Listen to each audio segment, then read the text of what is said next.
Hallelujah. Hallelujah. Hallelujah. Ẹ jẹ́ gbàdúrà.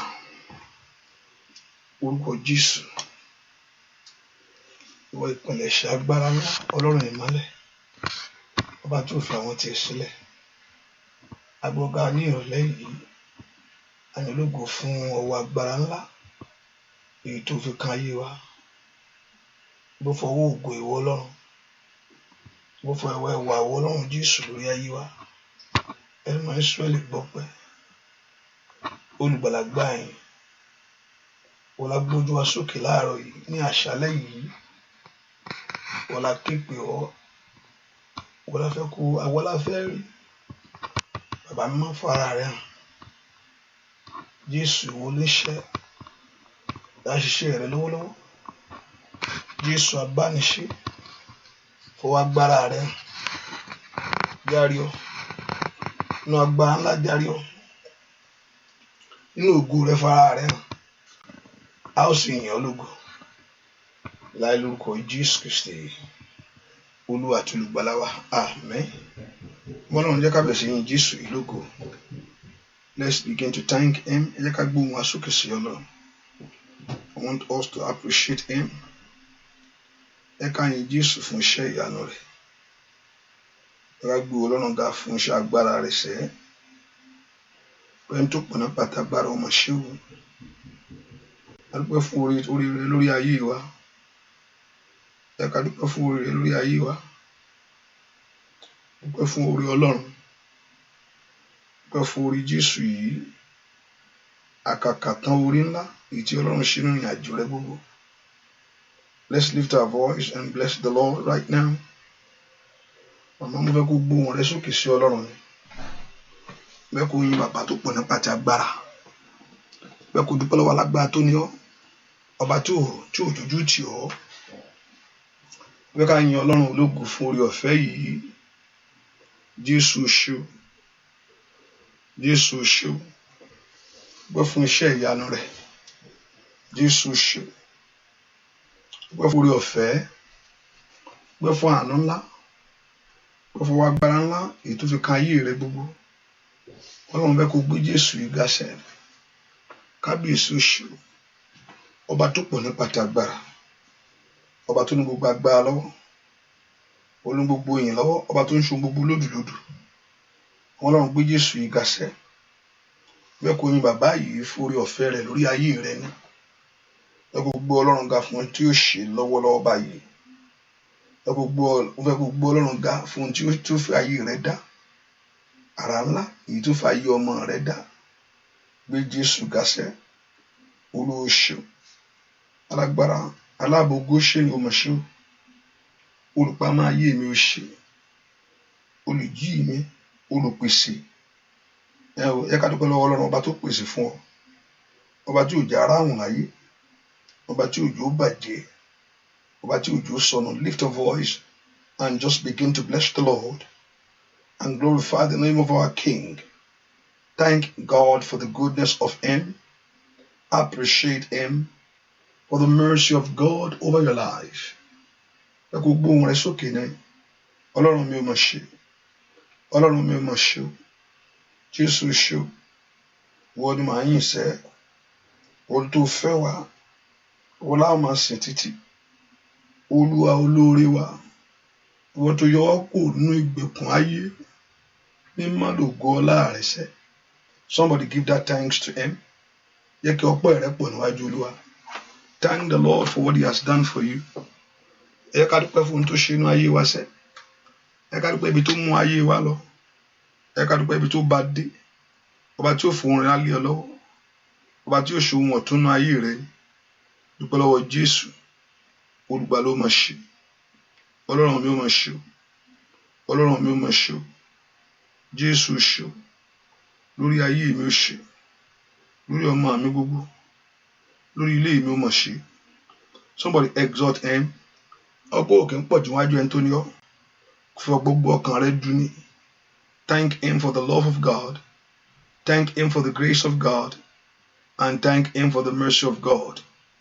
Ẹ ká dúpẹ́ fún orí Ọlọ́run. Orí Olúwa lórí ayé wa. Jésù ṣé o. Jésù ṣé o. Olùgbàlà mi ó ṣe. Olùgbàlà mi ó máa ṣe. Jésù ṣé o. Ẹni tó pọ̀ nípa t'agbára ó ṣe. Ẹni tó ní gbogbo agbára lọ́wọ́ ó máa ṣe. Somebody exalt Jesus right now. Lift your voice in praise to His name. Gbóhùn rẹ sókè síwájú Olúwa. Thank Him for that great love He has shown to us. Ẹ ká fọwọ́ àánú tá a rí gbà. Ọwọ́ agbára ńlá. Ọwọ́ tí kò dojú ti ayé ẹni. Ẹ dúpẹ́ lọ́wọ́ Ọlọ́run yìí. Jésù ṣe. Olùgbàlà ló ṣe o. Ọlọ́run gbé Jésù yìí ga. Ó bá fọkàn rẹ yìn. Ó bá fọkàn rẹ gbéga. Thank Jesus for what He has done for you and for what He will do again. Gbé Ọlọ́run ga fún ohun tó ṣe fún ọ àti ohun tó ṣe inú ayé rẹ lónìí. Gbé Jésù yìí ga sẹ́. Bàbá mi ó máa ṣe. Dúpẹ́ lọ́wọ́ Ọlọ́run. Dúpẹ́ lọ́wọ́ Jésù yìí. Bẹ́ẹ̀ kó yin bàbá yìí. Màkàlí bàkásó tó lè kẹlẹ́bọ̀. Bàró sùtó pẹ̀rú sẹ́tẹ̀. Gbé Ọlọ́run ga sẹ́. Bẹ́ẹ̀ kó yin Jésù yìí. Olùgbàlà ó máa ṣe o. Máa sí kẹtẹ́lẹ́wọ̀. Thank Jesus. Dúpẹ́ Ọlọ́run. Màkàbàró sùtó tó lè kàbà. Zukatele. Daddy, we thank you. Màsùtó tó lè kàbọ̀. Dúpẹ́ lọ́wọ́ Jésù ṣe o. Thank Jesus for the great love for your life. Olúwa ṣe o. Kábíyèsí ṣe o. Thank you, my Father. Thank you, Jesus. Thank Jesus.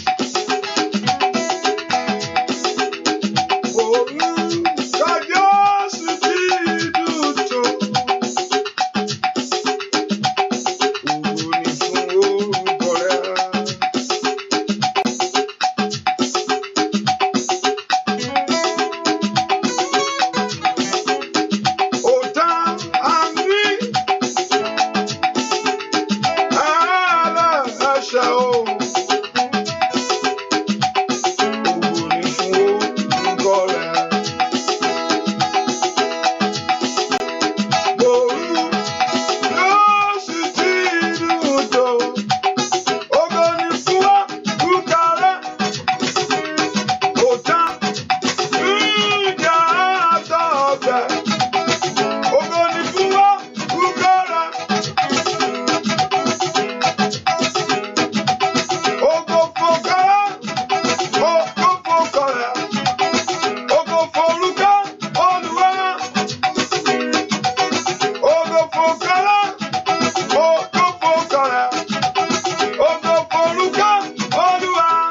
Ọpẹ́ rẹ̀ dà níwájú Olúwa. Ijó rẹ̀ dà níwájú Olúwa. Ó yá fọpẹ́ fún un. Ó yá fi ìfún alágbára ni. Owó ọkàn tó bá gbẹ̀san. Ògo ni fún orúkọ rẹ̀. Òjá ni fún ọkàn tẹ̀bí ń pa. Ògo forúkọ Olúwa. Ògo fòkàrà, ògo fòkàrà, ògo fòkàrà, ògo forúkọ Olúwa. Ògo fòkàrà, ògo fòkàrà, ògo forúkọ Olúwa. Kò tán àní dára láṣẹ. Ògo forúkọ Olúwa. Kò fún alára ní ìsinmi. Ògo forúkọ Olúwa. Ògo fòkàrà, ògo fòkàrà, ògo forúkọ Olúwa. Ògo fòkàrà, ògo fòkàrà, ògo forúkọ Olúwa. Òjá òyìnbá bá láṣẹ. Ògo forúkọ Olúwa. Pèmó ìrí olùgbàlà. Ògo forúkọ Olúwa. Ògo fòkàrà, ògo fòkàrà, ògo fòkàrà, ògo forúkọ Olúwa. Ògo fòkàrà, ògo fòkàrà, ògo forúkọ Olúwa. Oya bàbá ẹ ṣé o, ọba ìgbàlà o. Bàbá ẹ ṣé o, ọba ìgbàlà. Ọwọ́ rẹ̀ dà. Abániṣe òde ọ̀run lábàbà mi. Aṣọ̀rọ̀ mọ́yè Olódùmarè ńlá. Kábíyèsí. Ọkùnrin ogun. Aṣáájú ogun. Ìbẹ̀rẹ̀ ogun. Ìparí rẹ̀. Bàbá ẹ ṣé o, ọba ìgbàlà o. Bàbá ẹ ṣé o, ọba ìgbàlà. Ó gbà mí tilétilé mo dúpẹ́ o. Ọba ìgbàlà o.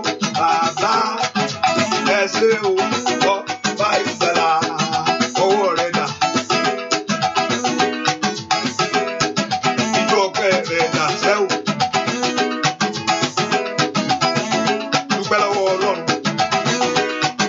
Óyá óyá óyá. Olúwa dá mi sí lónìí o. Ó dá mi ìgbàlà. Ó bá lọ́wọ́ sí láyé.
fọlọ́wọ́ sí láyé lórí ọmọ gbogbo oyin bàbá lógo. Kábíyèsí kábíyèsí ẹ̀rù bàbá. Kábíyèsí ẹ̀rù bàbá mi. Ọba ńlá tó ṣòkun ńlá. Kékénìké tó sọ ayé ìlú Olódùmarè. Kábíyèsí ẹ̀rù bàbá. Bàbá mi àgbà ńlá. Kábíyèsí.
iṣẹ́ ìyanu rẹ.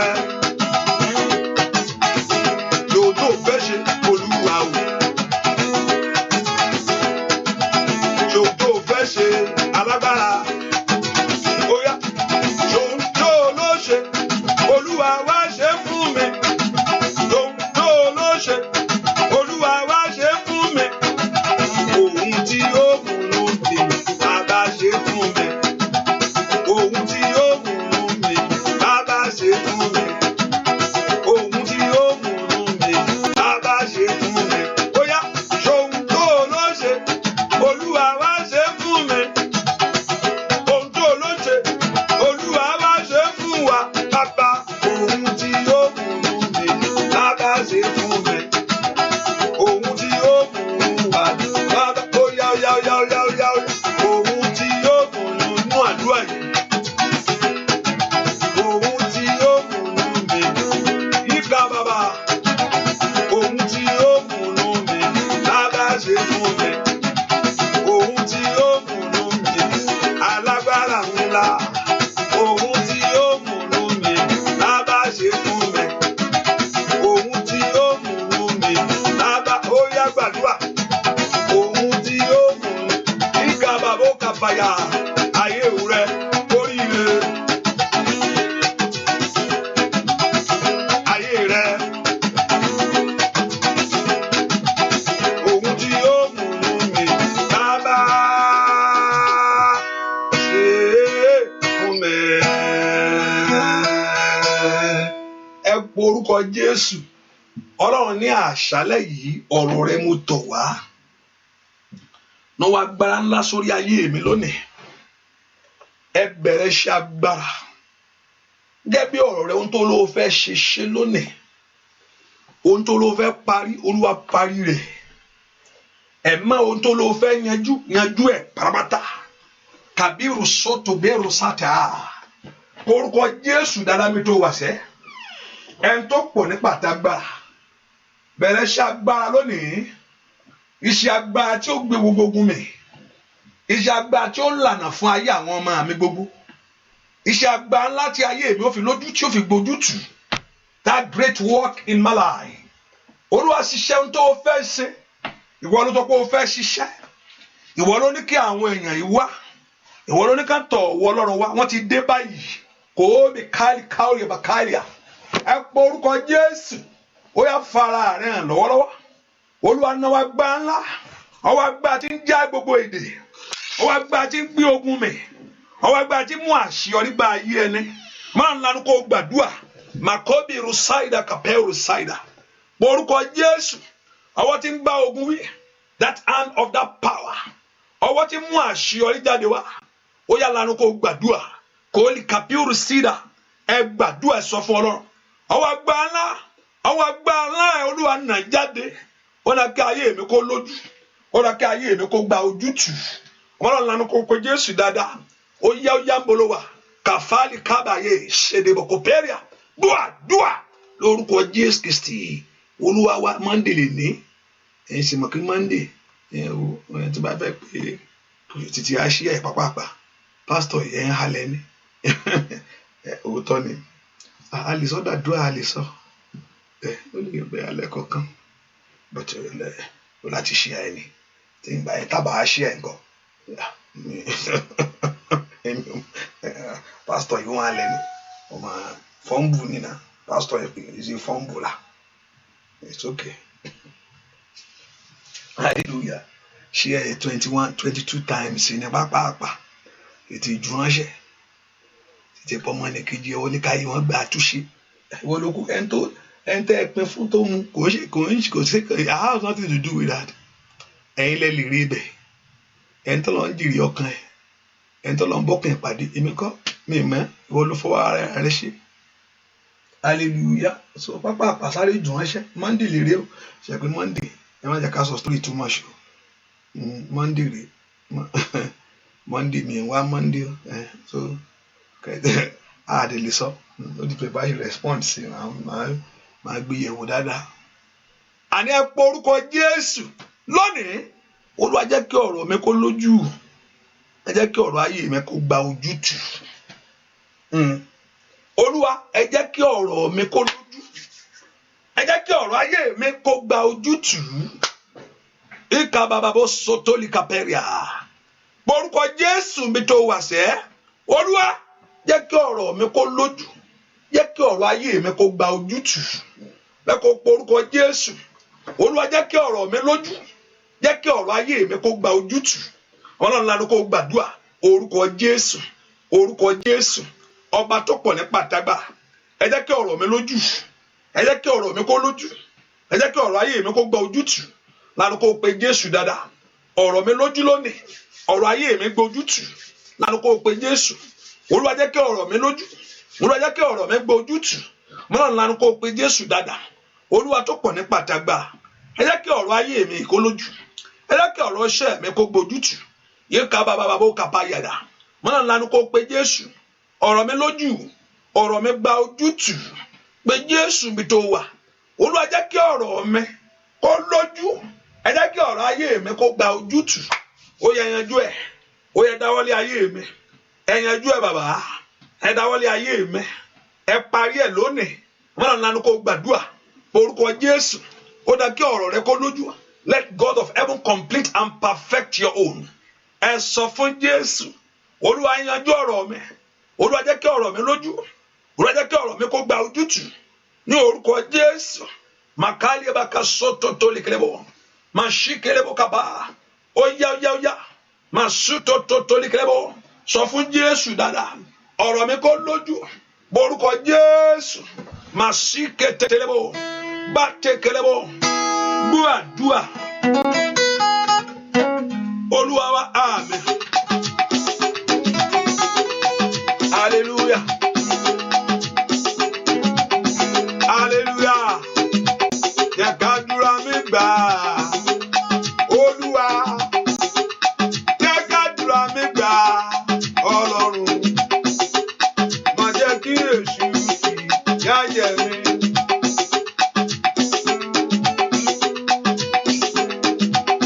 Má jẹ́ kí èṣù fìyà jẹ mí sẹ́.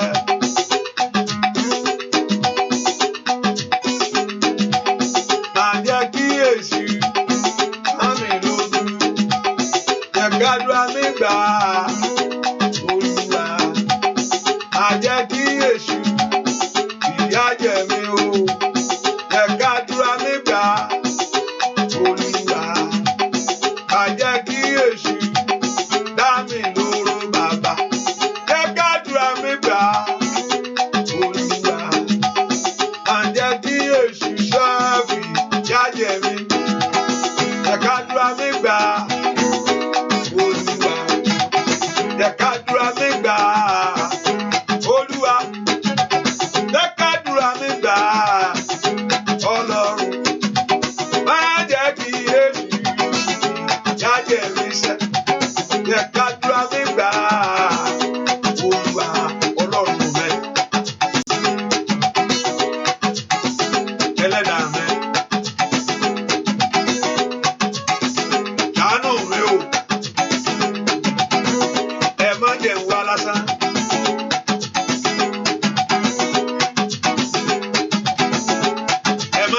Lásán.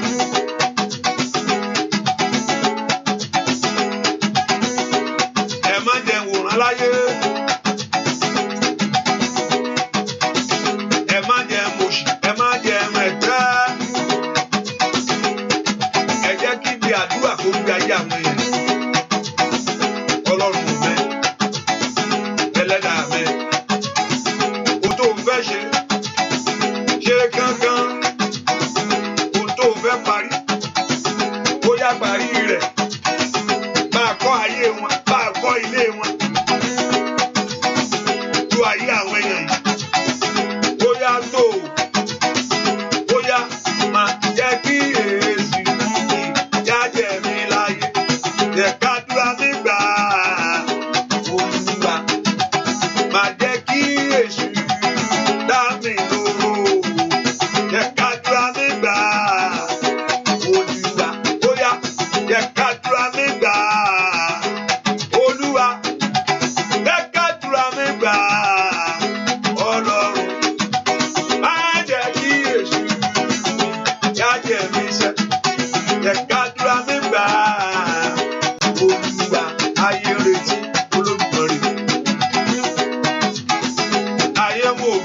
Ọlọ́run mo fẹ́. Ó yá dáhùn ayé lè mọ̀. Ó yá ṣe bẹ́ẹ̀ ayé rí. Ó yá dáhùn Olódùmarè ńlá o. Ọmọ jẹ ìyá, ọmọ jẹ mú, ọmọ jẹ mẹ̀tẹ̀ Olódùmarè. Kábíyèsí. Ọlọ́run kó dọ̀ lóhùn. Kábíyèsí. Olódùmarè. Àìrẹ́ kókò mú ìyàsẹ́. Máa jẹ́ kí èésù jájẹ̀ mi sẹ́. Jẹ́ ká dúrà nígbà Olúwa. Máa jẹ́ kí èésù dá mi lóró. Jẹ́ ká dúrà nígbà Olúwa. Ọlọ́run kò fi ṣe ìyanu. Ṣe ìyanu. Nínú ọdún yìí ṣe ìyanu. Ó yá ṣe ìyanu. Lórí ọmọ ò ṣe ìyanu. Ó yá sọ bẹ́ẹ̀. Ṣe ìyanu. Ṣe ìyanu. Nínú ilé mi ṣe ìyanu. Ṣe ìyanu. Lọ́nà mi ṣe ìyanu. Ṣe ìyanu. Nínú ayé àwọn ènìyàn. Ó yá sọ bẹ́ẹ̀. Ṣe ìyanu. Alágbára ṣe ìyanu. Ṣe ìyanu. Olódùmarè ṣe ìyanu. Ṣe ìyanu. Ó yá ṣe ìyanu. Bàbá mi ṣe ìyanu. Máa ṣe ìyanu. Ṣe ìyanu. Ó yá nú àdúrà eléyìí ni. Gbogbo ṣẹ́ o. Gbogbo ìjà kó tán. Láì màkàlì bàṣáìdà.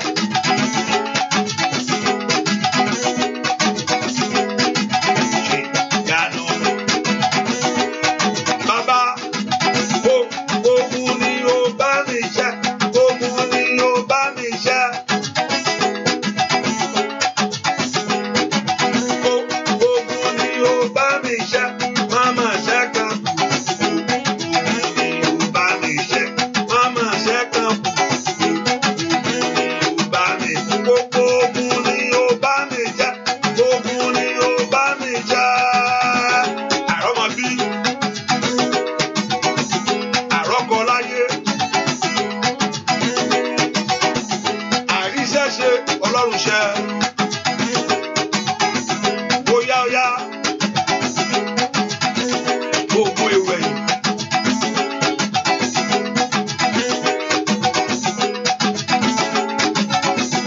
Ogun ni ó bá mi ṣẹ́. Ogun ni ó bá mi ṣẹ́. Mama ṣẹ́ kan kù. Ogun ni ó bá mi ṣẹ́. Ẹ porúkọ Jésù. Olúwa ó ṣèlérí nǹkan kan. Ó ní ìwọ Ọlọ́run. Ó fi ìsinmi fún ọkàn mi. Ọlọ́run ṣèlérí yẹn pé and I will give you the rest. Ìlérí Ọlọ́run nìyẹn pé màá fi ìsinmi fún ọkàn yín. Ó ní ẹ wá sọ́dọ̀ mi ẹ̀yin tí ń ṣiṣẹ́ èyí tá a dẹrù wé lórí. Ó ní àjàgà wọn rọrùn. Ó ní ẹrù wọn fúyẹ́. Ó wá sọ pé èmi ó fi ìsinmi fún ọkàn yín. He said he's going to give you that rest. Ẹ porúkọ Jésù. Wáyé mi yìí, wíwá gba ìsinmi Ọlọ́run. Receive that rest that the Lord has promised. Ẹ̀yin ayé àwọn ọmọ mi yìí, the life of my children. Ẹ gba ìsinmi lónìí. Ẹ jẹ́ kí ìsinmi kó wọnú ayé mi wá. Kàbírà bàkú ṣàdóbẹ̀ kó ṣètè. Bẹ́ẹ̀ kó porúkọ Jésù níbi tó wà màmá. Bẹ́ẹ̀ kó porúkọ Jésù dáadáa. Ẹni tó ní mi yàn dá ìsinmi fún ayé mi. Ẹni tó ní mi yàn dá ìsinmi fún ayé àwọn ọmọ mi. Ẹni tó ní mi ó yá fún mi ní ìsinmi lónìí. Wọ́n ayé mi gba ìsinmi. Wọ́n orí mi gba ìsinmi. Wọ́n ilé mi gba ìsinmi. Ìyà ò gbọdọ̀ jẹ mí o. Ojú ò gbọdọ̀ tì mí. Ẹ porúkọ Jésù bí tẹ wà. Ìyà ò gbọdọ̀ jẹ mí o. Ojú ò gbọdọ̀ tì mí. Ìyà ò gbọdọ̀ jẹ mí o. Ojú ò gbọdọ̀ tì mí. òṣì ò gbúdọ̀ mú ayé mi. Wọ́n náà lanu kó gbàdúrà kó béèrè fún ìsinmi láyé rẹ lónìí. Ẹ fún mi ní ìsinmi lórí ọmọ. Ẹ fún mi ní ìsinmi lórí ọkọ.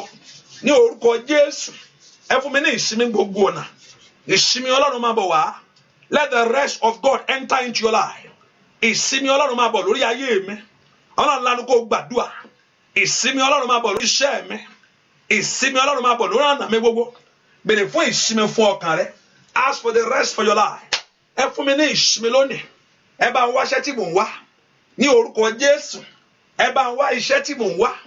Ẹ bá ń wọ́kọ tí mò ń wá láyé. Ní orúkọ Jésù. Ẹ bá ń jàjà tí mò ń jà yìí. Ní orúkọ Jésù. Ẹ lànà àbáyọ. Ọmọ náà kó gbàdúrà. Ẹ bá ń wá iṣẹ́ tí mò ń wá. Oh, Makali Power Decider. Ìwé ìgbélu tí mò ń béèrè fún. Ẹ̀yin ogun ọ̀rọ̀ bá ń wá jáde. Ó yá gbàdúrà sẹ́. The Lord should fight for you. The Lord should do it. Olúwa ṣe. Ẹ má jẹ́ ń dààmú mọ́. Ọmọ náà kó gbàdúrà. Olúwa lànà ńlá. Fún ayé mi ẹ má jẹ́ ń dààmú mọ́. Orúkọ Jésù dára. Olúwa lànà fún ayé àwọn èèyàn yìí. Make a way for this life of this one. Kí ayé wọn má bàa dàrú mọ́. Ní orúkọ Jésù. Olúwa lànà. Ṣe bẹ́ẹ̀, ṣe bẹ́ẹ̀, ṣe bẹ́ẹ̀, ṣe bẹ́ẹ̀. Ó yá, ṣe bẹ́ẹ̀. N'ọdún yìí, ṣe bẹ́ẹ̀. N'oṣù yìí, ṣe bẹ́ẹ̀. Olùgbàlà, ṣe bẹ́ẹ̀. Gbọ́ àdúrà lórúkọ Jésù Kristi. Olúwa ẹlẹ́ẹ̀kejì máa gbóhùn rè. Ẹni tó bá ń jẹ́ ṣe yìí, múra dáadáa. Ẹ̀kejì máa gbọ́ rè. Alákọ̀ọ́kọ́ mo tánù, mo tún gbọ́ lẹ́ẹ̀kejì ṣe yìí. Múra dáadáa. Olúwa kó ṣe ohun tuntun ní ayé rẹ ni. Ẹ̀yin tá a lórí showers of blessing ẹ̀ ṣàmì. Ẹ orúkọ Jésù lónìí látòní lọ. Ogun ìdádúró. Olúwa ṣẹ́ náà nà mí. Every power that is blocking away the blessing of God. Ogun ìdá tí ń dá ayé ẹni dúró, tí ń dá ìrìn àjò ẹni dúró. Ọ̀pọ̀lọpọ̀ Sátánì ajẹ́ ọjọ́ lọ́mọ lọ́wọ́ kó tó mọ̀ pé nǹkan ń ṣe òun. Nǹkan ti tán, nǹkan ti bàjẹ́ tán. Ó ti bàjẹ́ o. Olúwa dá ogun ìdádúró wí. Olúwa bá wí. Ogun tí ń dá ọ̀nà mi dúró. Olúwa bá wí lónìí. Olúwa bọ́ wí. Olúwa bọ́ wí. Olúwa bọ́ wí. Olúwa bọ́ wí. The Lord rebuke you. Níka bàbá bó soto yàgàbà. Orúkọ Jésù. Olúwa bọ́ wí. Olúwa bọ́ wí lórí ayé mi. Olúwa bọ́ wí lórí ayé mi. Ogun tí ń dènà mi, tí ń dá mi dúró. Ogun tí ń dènà ayé mi. Ní orúkọ Jésù. Ogun afàkókò ẹni ṣòfò. Ní orúkọ Jésù. Ogun tó fẹ́ kọjá lọ mọ́ mi lọ́wọ́. Ẹ gbàdúrà. The Lord should rebuke that battle. Ìka bàbá wọ sàtìgàdà. The Lord Jehovah God to rebuke it. Ní orúkọ Jésù. Olúwa bọ́ wí. Ní orúkọ Jésù. Ẹni tó dá ọ̀run àdáyé. Ó bọ́ ogun náà wínú ayé ẹ lónìí. Ogun ìdádúró. Ogun adáyé ẹni dúró. Ogun àfìyàjáyé ẹni. Olúwa bọ́ wí. Mọ́nà ńlá kó gbàdúrà. Ẹ pe Jésù. Olúwa bọ́ wí lónìí. Olúwa bọ́ wí. Sátánì Olúwa bọ́ wí. Màsíkè lebo kapa. Àìlè kàpíùrù sáyidà. Màsíkè tẹlebo kò pẹ́rù sẹ̀tẹ̀. Ó yá gbàdúrà. Olúwa bọ́ wí. Ẹ tẹ̀. Màsótótó díkẹ́bọ̀. Ó yá. Màsíkè lebo kò pẹ́rù sàtẹ̀. Mọ́nà ńlá kó gbàdúrà. The Lord rebuke you. Olúwa bọ́ wí nú ayé mi. The Lord rebuke you. Olúwa bọ́ wí. Ogun tó fẹ́ fàkókò mi ṣòfò. Ogun tó fẹ́ kọjá lọ mọ́ mi lọ́wọ́. Ní orúkọ Jésù. Ogun tó fẹ́ bà ohun rere jẹ́ mọ́ mi lára. Ó yá mbolo wá. Olúwa bọ́ wí. Olúwa bọ́ wí. The Lord rebuke you. Olúwa bọ́ wí. Olúwa bọ́ wí. Ní orúkọ Jésù. Màsíkè tẹlebo kàpẹ́ríà. Le piuru sindia. Gbàdúà. Ẹ gbàdúà. Ogun tó fẹ́ ọkà yìí ẹ̀. Ọlọ́run sọ kó má fọwọ́ kàn ọ́. Olúwa ti sọ́nà ọ̀rọ̀ rẹ̀ pé touch not my anointed. Mà tó pẹ̀rù sátá. Dúà lórúkọ Jésù Kristi Olúwa wa. Hallelujah. Bá Sátánì mi o. Bá Sátánì nínú ayé mi. Jésù Olúwa jẹ́wọ́ agbára ìyanu rẹ̀. Ó bá mi bá Sátánì o bàbá. Bá Sátánì wí. Bá Sátánì wí nínú ayé mi o. Jésù Olúwa jẹ́wọ́ agbára ìyanu rẹ̀. Ó bá mi bá Sátánì o bàbá. Ogun lé.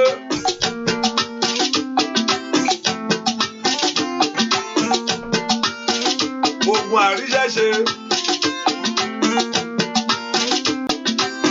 ogun àfàyè ẹni ṣe yẹ̀yẹ̀ láyé.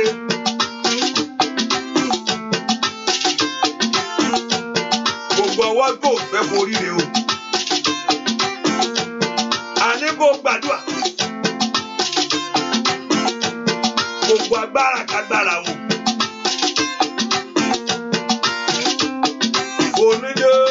Oníjésù, ó yá bá ogun náà wí. Gbogbo ogun tí ò fẹ́ ká yẹ ní ga láyé. Ó yá pé Jésù o. Ó yá pé Ọlọ́run yìí. Ai, bàbá mi ńlá o. Ìkàbà líkàsà. Ọlọ́run mi ń bá Sátánì wí o. Bá Sátánì wí nínú ayé mi o. Jésù Olúwa jẹ̀wọ́ agbára ìyanu rẹ̀. Ó bá mi bá Sátánì wí o bàbá ogun ayé. Ọlọ́run kò bá wí lórí ayé rẹ̀ o. Ayé rẹ̀ gbogbo inú ọdún yìí. Kábíyèsí. Bá Sátánì wí o. Bá Sátánì wí nínú ayé mi o. Jésù Olúwa jẹ́wọ́ agbára ìyanu rẹ̀. Ó bá mi bá Sátánì wí o bàbá ọwọ́ rẹ̀ dà o. Ó yá gbàdúrà. Ọlọ́run kò ṣe ìyanu ńlá nínú ayé rẹ̀ o. Kábíyèsí. Kábíyèsí ńlá. Òjò náà k'Ọlọ́run kó rọ̀ sórí ogun ayé rẹ̀. Ogun tó dó ti ayé ẹni, òjò rán k'Ọlọ́run kó rọ̀ jáde o. Kó dó gbogbo ogun. Dòná Ọlọ́run kó rọ̀ sórí ogun ayé rẹ̀. Bàbá bá Sátánì wí o. Bá Sátánì wí nínú ayé mi o. Jésù Olúwa jẹ̀wọ́ agbára ìyanu rẹ̀. Ó bá mi bá Sátánì wí o bàbá Ọlọ́run o ní ayé mi o. Ó yá Ọlọ́run mẹ́.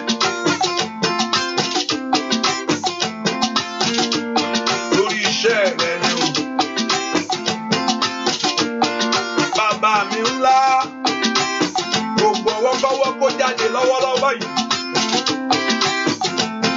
Gbogbo àwọ̀ àjàyè ẹni lógun.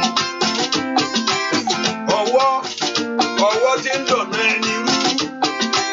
Gbogbo ọwọ́ tí ń fàárí ayé ẹni sẹ́yìn. Jésù! Dìde! Bàbá, lọ́wọ́ agbára rẹ̀ sórí ilé mi. Ọmọ agbára rẹ̀ sórí iṣẹ́ mi. Lọ́wọ́ agbára rẹ̀ sórí ilé mi. Bàbá jẹ́ kí ènìyàn kú mọ́. Ó ṣe mí lóore. Lọ́wọ́ agbára rẹ̀ sórí ilé mi. Màmá, lọ́wọ́ agbára rẹ̀ sórí iṣẹ́ mi. Olódùmarè, lọ́wọ́ agbára rẹ̀ sí.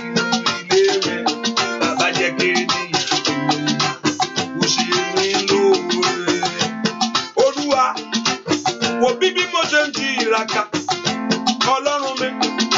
Wo bí mo ṣe ń gbàdúrà, máa jẹ́ ká yé bèrè ìgbé Ọlọ́run ìjà. Óyá óyá, Olúwa. Wo bí mo ṣe ń tiraka, bàbá Ọlọ́run mi. Wo bí mo ṣe ń gbàdúrà, máa jẹ́ ká yé bèrè ìgbé Ọlọ́run ìjà. Ẹ má jọ wọ́n bèrè. Ẹ má yàyé fàyè mi ṣe yẹ̀yẹ́ o. Wọ́n bá mi kà Olódùmarè. Ayé bá mi kọdún, wọ́n bá mi kọjọ́. Olódùmarè ṣe yánú ńlá ẹ fògo hàn ẹjọ́ òun rere gbé ṣe láyé bàbá mi ẹ má jẹ́ di bàbá ìyà ẹ má jẹ́ di màmá òṣì múnú àwọn èèyàn yìí dùn Ọlọ́run kò jẹ́ aya rere nílé ọkọ o yá bàbá wá ràn iṣẹ́ mi lọ́wọ́ wá ràn ayé mi lọ́wọ́ Èdùmàrè gbéṣẹ́ rẹ dìde Olódùmarè bàbá wá ràn mí lọ́wọ́ Ọlọ́run mi wá ràn ayé mi lọ́wọ́ bàbá Èdùmàrè gbéṣẹ́ rẹ dìde Ọlọ́run wá ràn iṣẹ́ mi lọ́wọ́.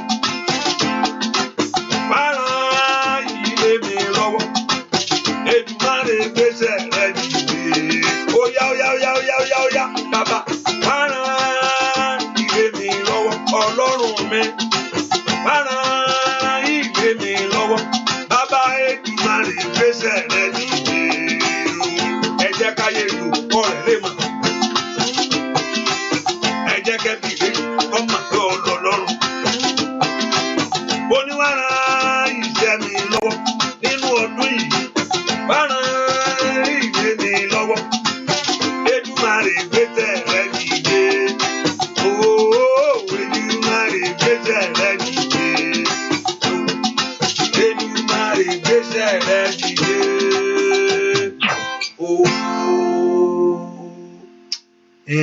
tí bá sọ fún wa pé àwọn Ọlọ́run fẹ́ fún àwọn kan ní ire nísìn pé tó bá ṣí àkíní yẹn tó bá lè wáyàn mẹ́ta kó fi ránṣẹ́ sí áńgẹ́lì fẹ́ fún ẹ ní ire mọ̀ pé gbogbo yẹn ṣe ẹ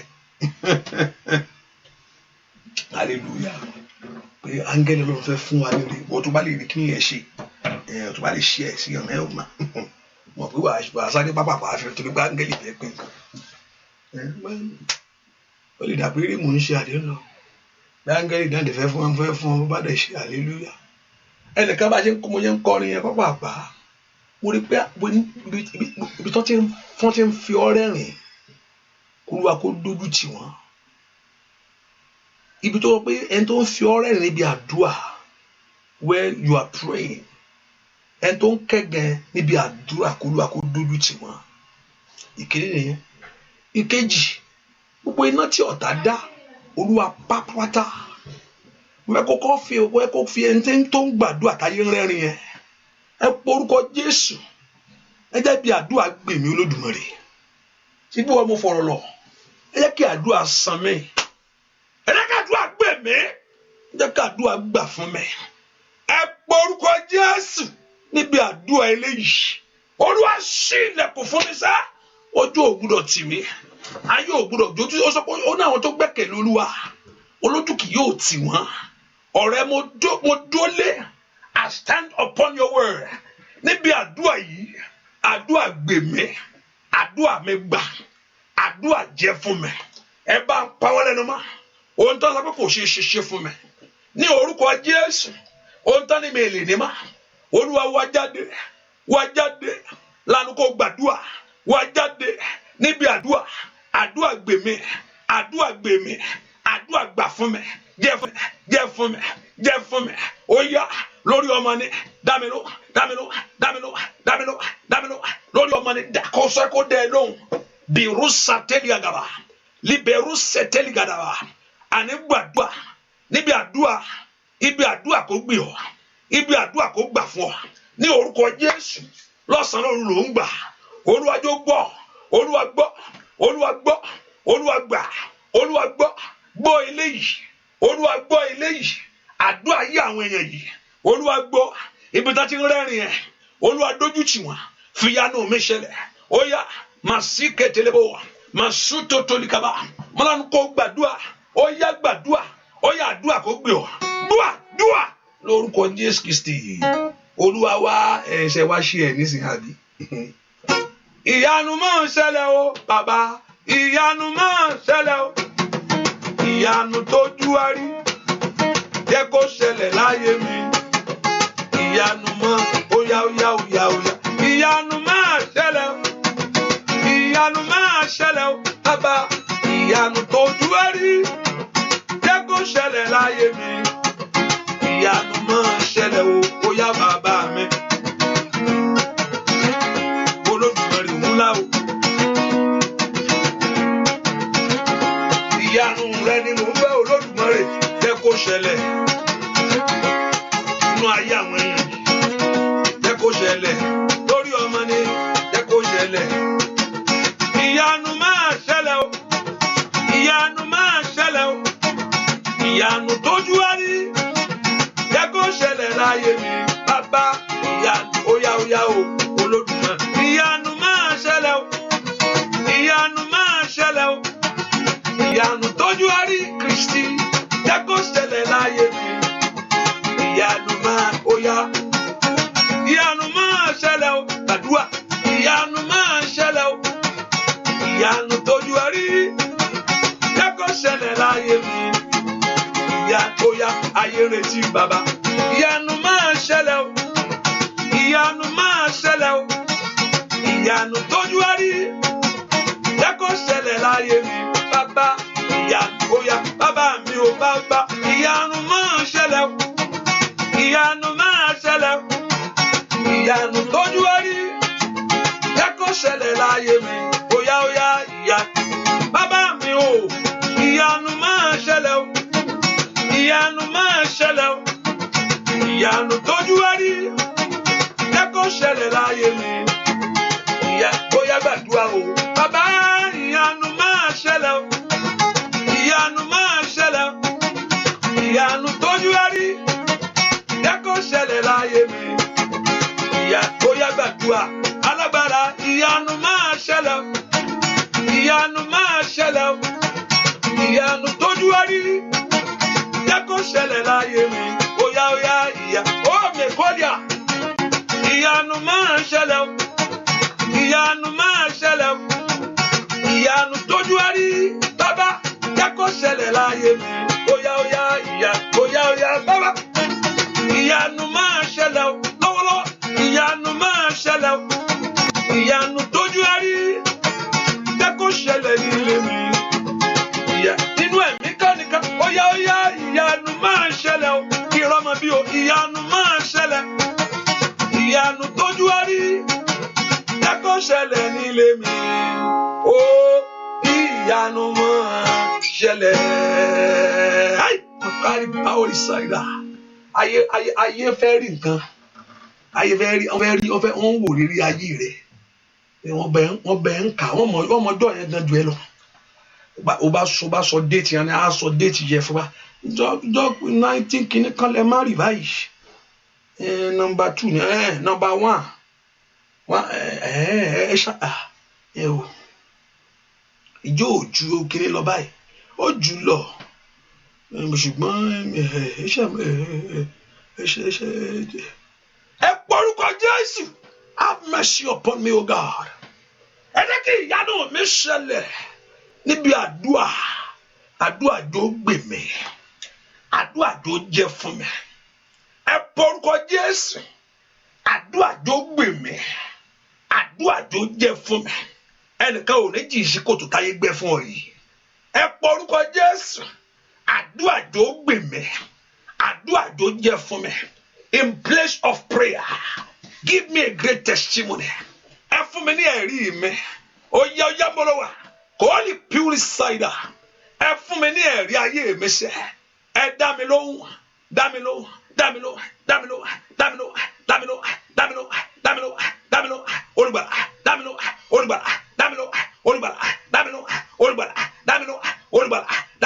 olùgbàlà bàbá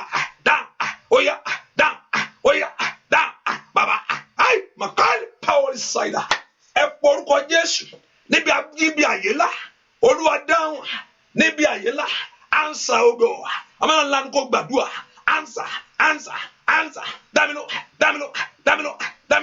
dámiló gbàdúrà Olúwa fi títóbi rẹ̀ agbára rẹ̀ fi hàn lórí ọ̀rọ̀ ayé mi ẹ dáhùn níbi àyè lá ansa mi ẹ ṣílẹ̀kùn rẹ̀ fún mi dúà lórúkọ Jésù Kristi Olúwa wa àmín ẹ porúkọ Jésù gbogbo náà òkùnkùn Olúwa pa lónìí iná tí ń bá ayé mi fínra Olúwa paná ẹni bí iná ọ̀tá kú ó yá pé orúkọ Jésù gbàdúrà orúkọ Jésù Olúwa paná ọ̀tá Olúwa paná ẹni bí lórí ayé mi lọ́wọ́ Olúwa paná ọ̀tá lórí ayé àwọn ọmọ mi Olúwa paná ibi ní orúkọ Jésù Olúwa paná ọ̀tá Olúwa paná ẹni bí lórí ayé àwọn ọmọ mi ní orúkọ Jésù Olúwa paná ọ̀tá quench the fire put off the fire quench the fire put off the fire quench the fire put up ẹ gbàdúrà quench that fire put up the fire put it off put the fire off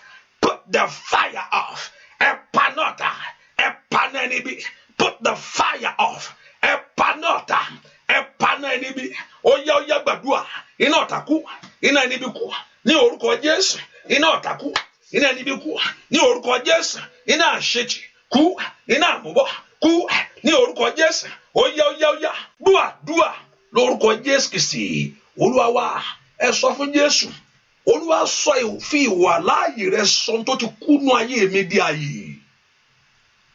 bẹ́ẹ̀ kọ́ orúkọ Jésù everything that is dead in your life Olúwa fi ìwà láàyè ìwọ Ọlọ́run sọ tó ti kú di àyè nú mi lónìí gbogbo ògo tí ayé ti lù pa gbogbo ògo tí ayé ò fẹ́ kó gbérí mọ́ ọmọ ológo Ọlọ́run ṣe ọ́ Olúwa o dá mi má bànújẹ́ o Èṣù ló ṣe kà o Olúwa fà mí yọ kíákíá Olúwa be carry power side use the restoration power of you Olúwa ló agbára ìwà láàyè ìwọ Ọlọ́run kó tó ti sọ ògo tó ti kú di àyè nù mí lónìí egun gbígbẹ di àyè lónìí iṣẹ́ mi di àyè business mi di àyè ayé ọmọ mi di àyè lánàá kó gbàdúrà orúkọ Jésù iṣẹ́ ọkọ mi di àyè ó yẹ gbogbo tó ti kú gbogbo ìran tó ti sọnù gbogbo ògo tí ayé gbèsè lórí Olúwa fi ìwà láàyè tiẹ̀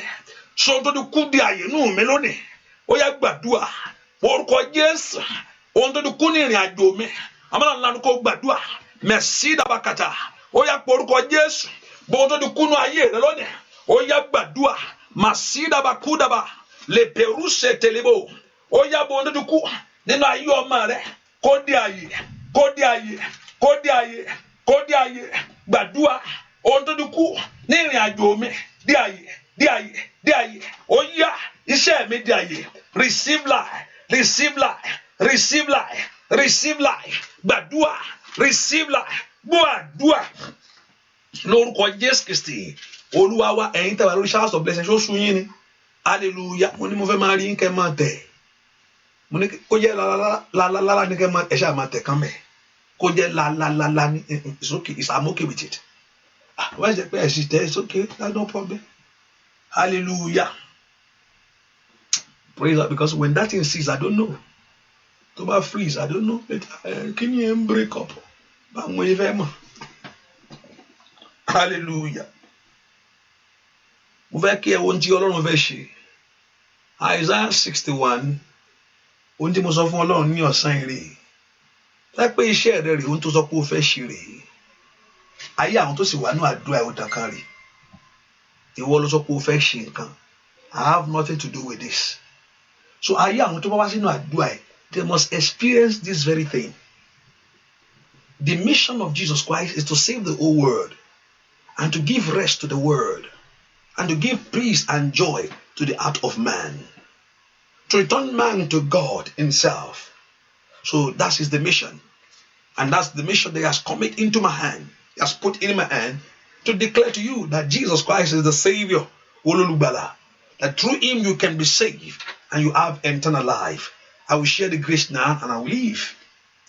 Mo fẹ́ sọ tó sọ iṣẹ́ rẹ̀ rèé so gbogbo ẹni tó bá wá ó dán kí o mo bá ti wá sínú àdúrà yìí ó yẹ kó experience nǹkan yìí tó o bá ti rí that mean I will go back to you and tell him wọn láwọn ò rí bẹ́ẹ̀ olóníṣẹ́ ìtẹ̀mí ni bí kẹ́mi kọ̀ jókòó síbí kí n kọ̀ sọ olófẹ́ ṣe nǹkan mi ò ní nǹkan kan fẹ́ ṣe o mi ní nǹkan kan olóní nǹkan ẹ̀ Isaiah chapter 61. He said, the Spirit of the Lord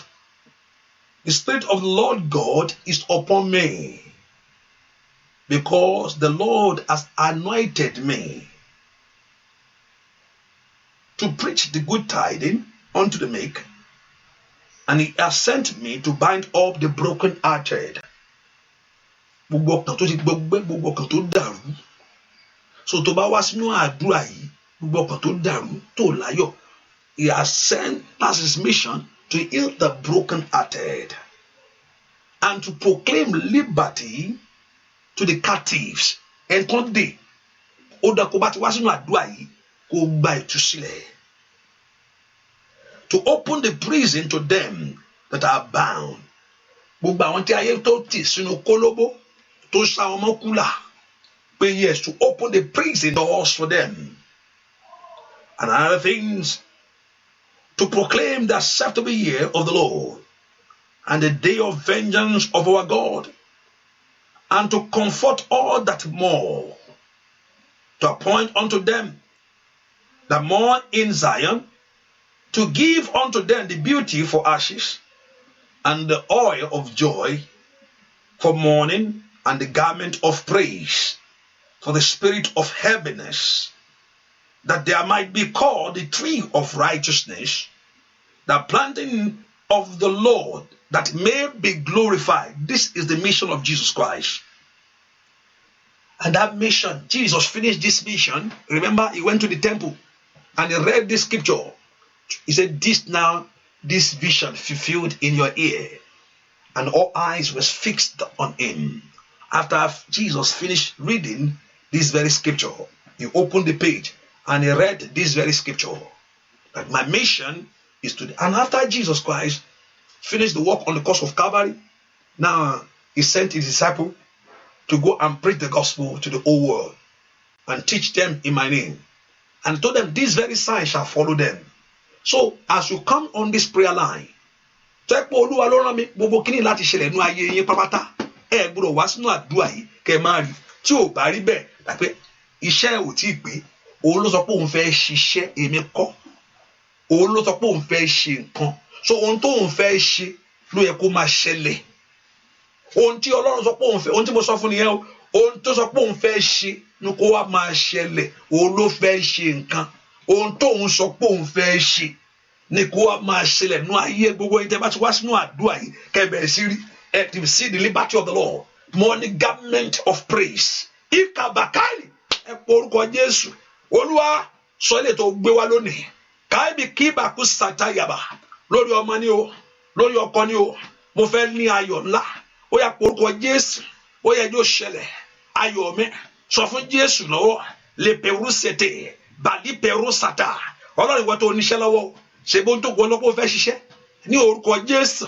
Ìwọ lọ́pọ̀ fẹ́ ṣe nǹkan. Àwọn èèyàn mà ti dé. Ìwọ ló sọ pé kí n sọ fún wọn pé ó fẹ́ ṣe nǹkan. Wọ́n ti wá báyìí. Ó ló fẹ́ tú wọn sílẹ̀. Gbogbo ẹni tí ayé dè o, tán dé ilé ọmọ rẹ̀.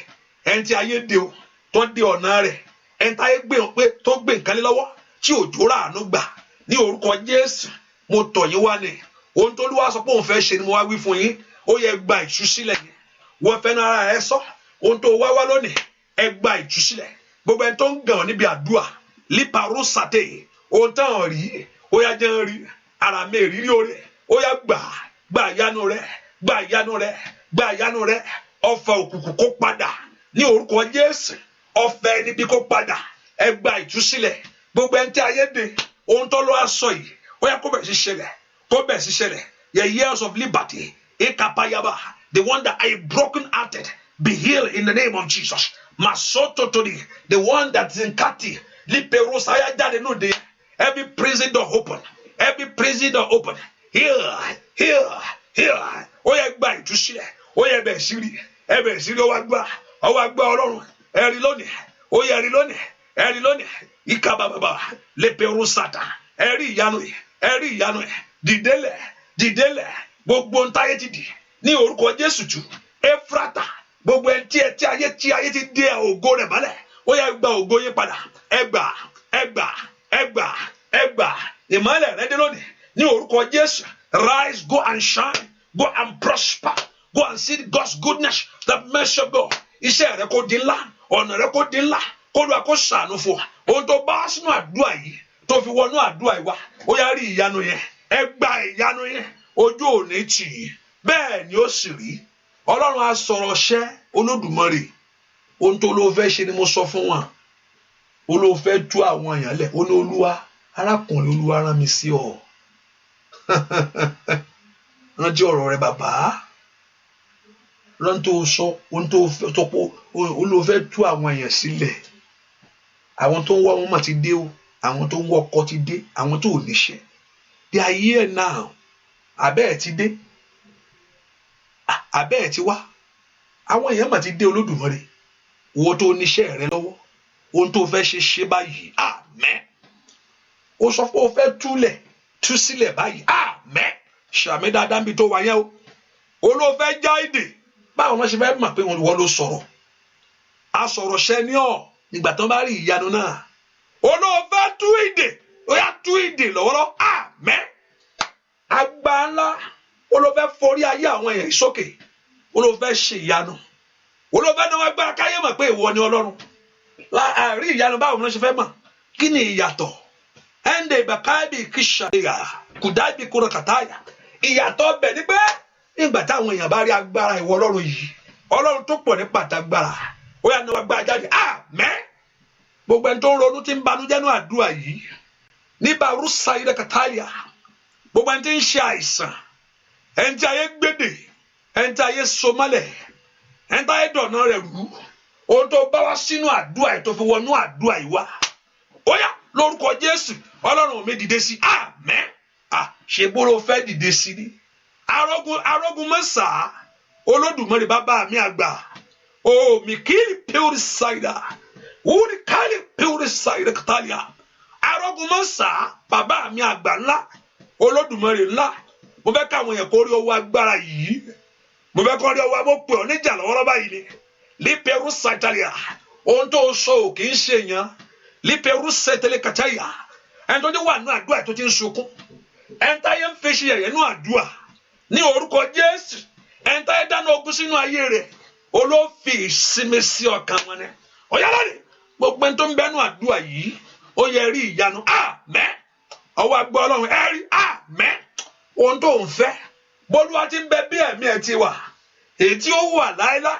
ọ̀rọ̀ rẹ ní ìyanjú àmín orí tiẹ̀ mú àmín ṣàmìlára orí tiẹ̀ ṣe àmín ojú òní tì ọ́ àmín ayé òní sí yẹ̀yẹ́ rẹ àmín níbi àdúrà tó wọ ìwá májẹ̀mú àṣẹ ọ̀rọ̀ rẹ bàbá lípẹ̀rù sáìdà kàtàlíà Ọlọ́run májẹ̀mú tí kì í dàlẹ̀ àwọn tiẹ̀ òní dàmí ìkárí pàórí sáìdà ìkẹyẹ torí òkè ń ṣèyàn tí ń parọ́ ohun tó wí ní tó wí fún mi mo sọ mi sọ nǹkan mi kàdálíà kápẹ́rù sáìdà ohun tó pè lédè fún mi mo pè jáde gbogbo ẹni tó wà lábẹ́ ìdè pàrọ́tà àìdè àrọ́kọ ní àrọ́mọ́ni gbogbo abẹ́ ìdè kídè tó bá wà ó yẹ rí agbára Ọlọ́run àmín ògo bá ìjógun ọjọ́ pípẹ́ kólúwa kó tẹ ogun náà rí àmín ní orúkọ Jésù nítorí orúkọ rẹ àti májẹ̀mú ìwọ Ọlọ́run àti ọ̀rọ̀ rẹ lónìí ayé àwọn èèyàn kó gbójútù àmín ó yẹ rí ìyanu yẹn bó o ṣe rò ó fún oore láyé bó o ṣe pèrò rẹ̀ fún ayé rẹ sẹ́ fún oore àánú kó dájú fún ọ àmín rígbà àmín ojú kó ti ẹlẹ́yà àmín ojú kó ti ogun ayé àmín ẹ̀rí bá ti ṣe àmín ẹ̀rí ọ̀nà gbígbà àmín let Jehovah God surprise you go in this blessing let your testimony come quickly kí ẹ̀rí rẹ kó jáde kíákíá afẹ́ gbọ́ ayé ń dòde ó yá fọ́ọ̀mù àmín ẹ̀rí rẹ kó fọ́ọ̀mù àmín ayé ń dòde láti gbọ́ wúlì kárí pọ́ọ̀lì ṣáìdà ayé ń dòde láti gbọ́ ẹ̀rí rẹ they are waiting to hear your testimony ó yá kó fọ́ọ̀mù jáde àmín ìṣẹ̀lẹ̀ náà kó ṣẹlẹ̀ àmín bẹ́ẹ̀ ni ó sì rí ó ti rí bẹ́ẹ̀ fọ́ ojú òní tì ọ́ bẹ́ẹ̀ ni ó sì rí ó láì lórúkọ Jésù Kristi Olúwa wa àmín àmín àmín lórúkọ Jésù hallelujah praise the Lord. But just put in mind that the prayer continue tomorrow by God's grace in the morning. Tẹ́ bá fẹ́ ká sọ ẹ̀yin ẹ máa show interest. Truly, I don't have problem with coming every Monday, but know that I'm not coming by 9 because I usually come on Monday by 9. Ẹ̀yin tá fẹ́ ká ṣe Monday 50-50 ni o. Me guarantee, but lẹ́kọ̀ọ̀kan Monday, it's okay because I usually come on Monday night, so I should make it. And I also, for those that don't understand Yoruba, I will make it cooperate together. Instead of coming by 9, I will come around this time making Yoruba session. So I don't know, maybe time is you, but it depends how you depends on the response ló máa determine. Olúwa ò ní problem pẹ̀lú mi bá fi gbogbo ọjọ́ wá ara mi ní fàbọ̀ sí Ọlọ́run ò ní problem pẹ̀lú ẹ̀ tó fẹ́ lọ lọ tún go again ṣé mo tún lọ gba a ní lọ bẹ mí ní problem ṣe hallelujah Ọlọ́run ò bá gbà lójoojúmọ́ Ọlọ́run ò ní problem, he has no problem with it. Mi bá wà lẹ́ẹ̀mẹ́wàá ojútúndé ọmọ ojúdé mo tún kí ló tún fẹ́ sọ mò ń gbọ́ ẹ o á gbọ́, he has no problem. Ara rẹ ni ó mọ̀ yẹn. Praise the Lord. So I will think about it. And let me know your response to it. Instead of 9 Monday, let's see. But if I put it there, but I probably don't do it every day. Sometimes you just you want to do some things, you want to go. Hallelujah. Praise the Lord. Oma Aya. Praise the Lord. God bless you. But Pastor, Ishuluwa first. Mumba is first. So you make people around you happy too. Hallelujah. God bless you. Ogoluwa kó fara lára yín o. Bẹ́ẹ̀ ṣe ń jáde lórúkọ Jésù, ọwọ́ Ọlọ́run kó wà lára yín. Lórúkọ Jésù, ẹ rí àánú gbà. Ẹ rí ògo gbà. Bẹ́ẹ̀ ni ó sì rí. Láì lórúkọ Jésù Kristi, Olúwa, gbogbo ẹ̀yin tẹ́ share prayer yẹn. Ohun tí mo sọ yẹn gẹ́gẹ́ bí mo yẹ sọ dàbí eré àbí. Ó yá k'Ọlọ́run kó ṣe bẹ́ẹ̀. Ó dàbí ọ̀rọ̀ pé mo kàn sọ̀rọ̀ lásán àbẹ́ mo kàn sọ̀rọ̀ yẹn.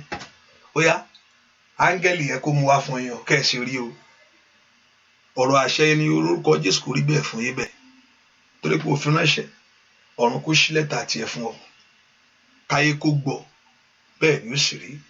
Thank you for being here. Thank you for supporting the work of God. The Lord will bless you. I pray for everyone supporting the work of God. The Lord will bless you. The Lord will increase you and favor you. God bless you. It's good to see you. See you tomorrow morning by God's grace at the same time by 6 a.m. I'm sorry you give your testimony tomorrow. Testimony ọ̀la. Testimony ọ̀la. Ẹ ká sọ dọ̀la. Ọ̀la. Pápápá. Testimony in the Yoruba section and also Lola. And also our fasting is coming starting next week Monday. I hope you are ready for it. Prepare yourself, your mind before the Lord, and I know Jehovah God will answer us. And I said that it's going to be a new dimension. We're going to do that. I probably don't come online every time, but at that moment, let's see. I'll probably take a private time. Let's see how it's going to work out. God bless you. Bye bye. See you tomorrow morning. See you.